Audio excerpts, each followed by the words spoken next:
You're not bad with money, but you may be unintentionally sabotaging your finances.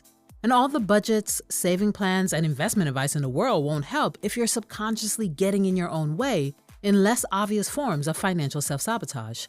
In this video, we'll explore common money mistakes, how to stop being your own worst enemy with money, and how to get better with your finances. Now, the first mistake most people make that sabotages their savings is relying too much on a regular bank account. If you put your money in a bank account that pays 1% interest, you'll have 1% more money after a year. But if inflation is more than 1%, which it often is, your money actually loses value. For example, if you have $100 and save it in a bank account with 1% interest, you'll have $101 next year. But if inflation is 5%, your money's real value drops to about $95. That's not a great deal. A better strategy is to find an account or investment that offers a return higher than the inflation rate, or invest in assets that hold their value. This is why investing in high-yield savings accounts, certificates of deposit, or money market accounts are excellent alternatives to a basic savings account. The next mistake, not having a specific goal. If you don't know what you're saving for, you're more likely to deplete your savings, hoping you'll make up for it later. Sometimes you will, but other times you can end up lost, which can easily sabotage your money. It's great to have more money, but do you know exactly how much you need?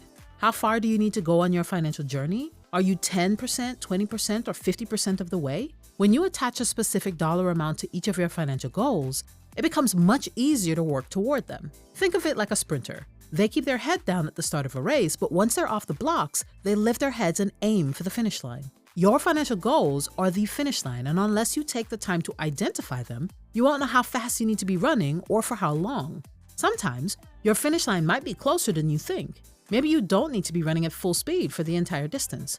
Or you may find you need to put in more effort, but you won't know for sure until you set goals and start tracking. Having no goal can be a result of the next saving sabotage, avoiding dealing with money. Nobody enjoys paying a hefty credit card bill each month. But for some people, dealing and managing their money is a scarier decision. Money avoidance is when we ignore our financial situation, which usually ends up hurting us in the long run. If you're avoiding looking at your money situation, chances are you're also avoiding saving money.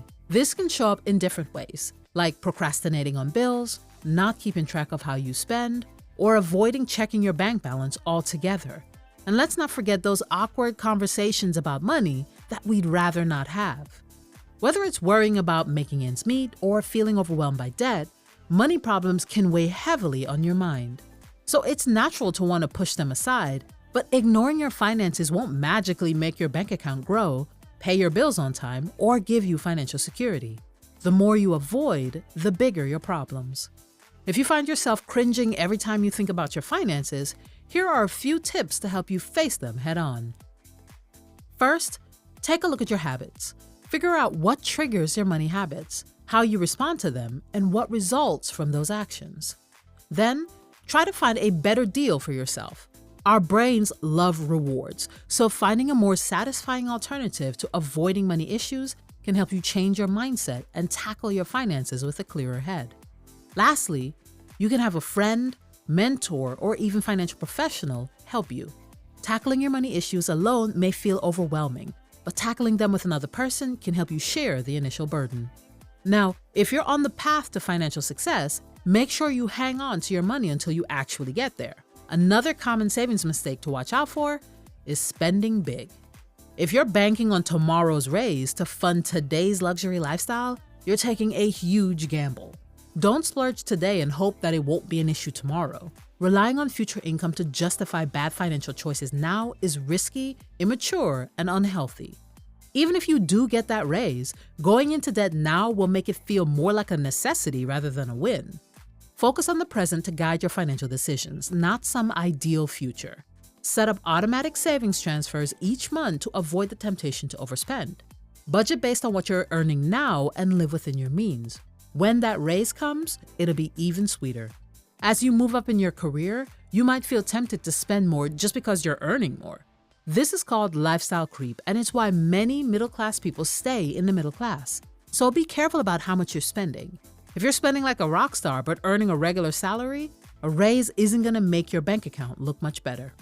Speaking of lifestyle creep, here's the next way we can sabotage our savings. Making spending too easy. It takes just a couple of minutes to buy stuff online and mere seconds if you've got your wallet on your watch or phone. But that ease of spending undermines your ability to save. Instead, consider automating your essential bills like mortgage, utilities, and car payments through your bank. Move saving and investing money out of your primary checking account, and then use cash.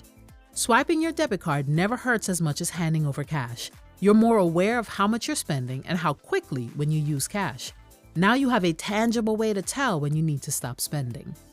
If we make spending too easy, it can get us into the next savings issue: living with too much debt.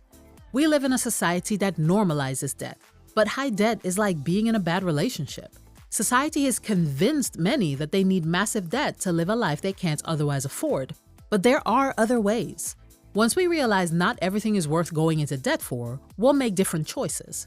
If the interest on your debt is higher than the interest you earn from savings, you're in a bad relationship with debt and sabotaging yourself. You need to start taking steps to break free. Dave Ramsey suggests the snowball method. Pay off your smallest debt first and work your way up. This gives you small wins and keeps you motivated. Or you can also use the avalanche method, which has you prioritizing debts with the highest interest rate first.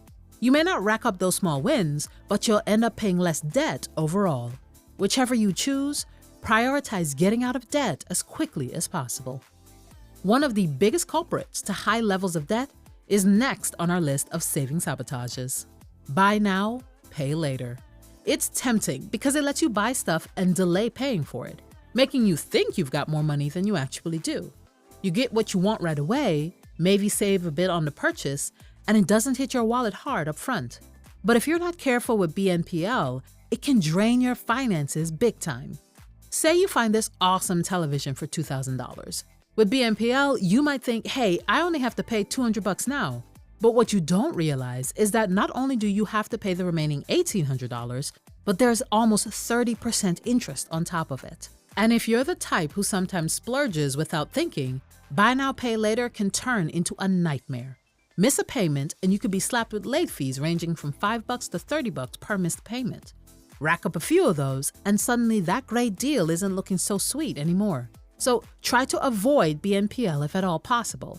It's easy to get caught up in the instant gratification and forget about the long-term consequences. One of the biggest drivers of buy now, pay later is an old classic: keeping up with friends who spend a lot. You might have been perfectly fine with your regular car until a friend shows off their new sports car they got with their raise at work, and suddenly you're itching for an upgrade too. Or maybe you go shopping with friends planning to get one shoe but end up splurging on a whole new wardrobe. It's human to feel like we want what others have. We all get caught up in wanting to show off a bit of wealth and status, but trying to match other people's spending habits can seriously drain your savings. You might stretch your budget to buy something flashy or max out your credit card to keep up appearances, but looks can be deceiving. Your friend's flashy car or fancy clothes might not reflect their financial reality. Instead of trying to impress others with material things, focus on your own financial security. Enjoy experiences that bring real happiness and appreciate what you already have. Being patient with your financial goals and making choices that feel right for you is the best way to build lasting financial stability. Now, we've talked about all of these actions that are sabotaging your savings, but why does it matter? Well, because without savings, you're putting yourself at risk by not considering the future. We are so focused on the present that we never consider the likelihood of a job loss, serious illness, or an emergency. We also don't actively think about getting old, so we put off saving for their future. The truth is, life happens, even if it's just a busted tire or something as large as a flooded basement. And if you're lucky, you will get old. So saving isn't just about the future, there are immediate perks too. Having an emergency fund can ease anxiety and help you sleep better at night, knowing you have funds available for any number of issues that crop up. Putting money into a retirement account not only offers a nice tax break, but it's setting you up for having a more comfortable later life. We can't predict everything that will happen in life, and that's part of the fun, but we can take control of our finances so we're better prepared for whatever comes our way. Avoiding these habits that strain, drain, and sabotage our ability to save puts us in a better position to have a strong financial foundation. Thanks so much for watching. We hope you learned something new today. If you did, please share this video with a friend. Don't forget to like and subscribe, and we'll see you in the next one.